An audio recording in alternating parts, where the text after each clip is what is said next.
approcher, la lumière est mon sauveur. Je ne crains rien. Il est mon rempart et mon ferme soutien. De qui pourrais-je avoir peur? Shalom. Nous avons aujourd'hui la croquette biblique numéro 270, tirée de Job au chapitre 30, du verset 21 au verset 23. Il y est écrit: Tu deviens cruel contre moi. Tu me combats avec la force de ta main. Tu me soulèves, tu me fais voler au-dessus du vent et tu m'anéantis au bruit de la tempête.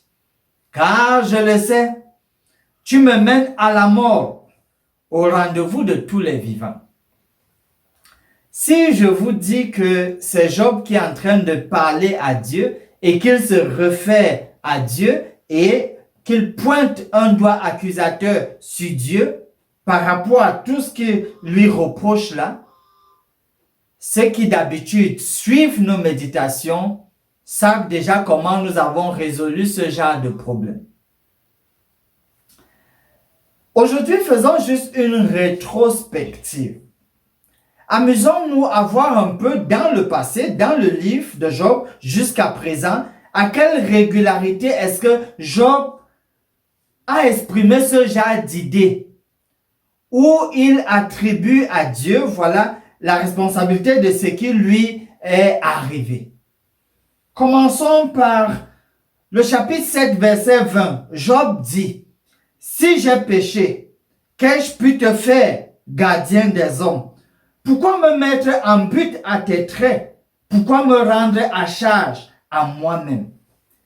Également au chapitre 10, du verset 14 au verset 17, Job dit: Si je pêche, tu m'observes, tu ne pardonnes pas mon iniquité.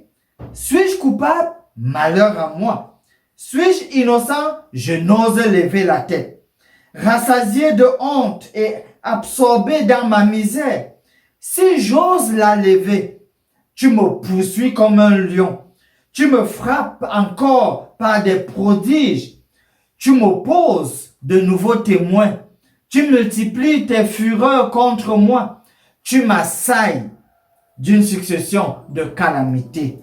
Également au chapitre 13, du verset 25 au verset 28, Job a encore dit: Veux-tu frapper une feuille agitée?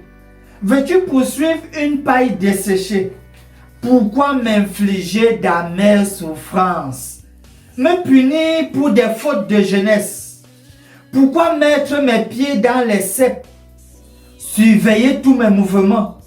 Tracer une limite à mes pas? Quand mon corps tombe en pourriture, comme un vêtement que dévore la teigne. Finalement, au chapitre 19, du verset 6 au verset 9, Job avait dit: Sachez alors que c'est Dieu qui me poursuit et qui m'enveloppe de son filet. Voici, je crie à la violence et nul ne répond. J'implore justice et point de justice. Il m'a fermé toute issue et je ne puis passer.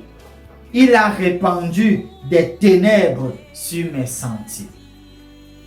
Vous savez, en parenthèse, que vous pouvez simplement rentrer dans la chaîne, notre chaîne YouTube, et voir les précédentes méditations, les numéros correspondants où nous avons abordé ces passages. Parce que si aujourd'hui nous sommes au numéro 270, vous imaginez bien que tout cela se trouve dans la chaîne et que vous pouvez trouver les interprétations qui ont été faites au sujet des passages qui viennent d'être lus.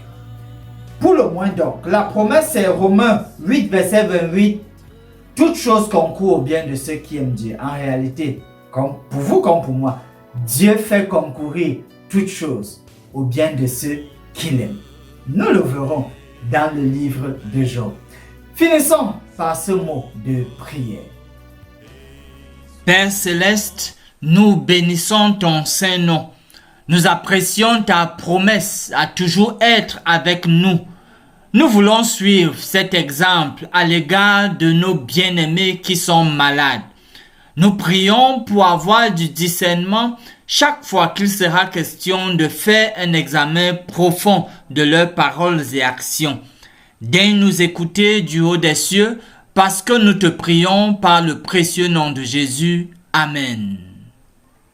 Âme espère en l'Éternel, mon âme espère en l'Éternel, qu'un chant s'élève au Dieu du ciel, qu'un chant s'élève au Dieu du ciel, mon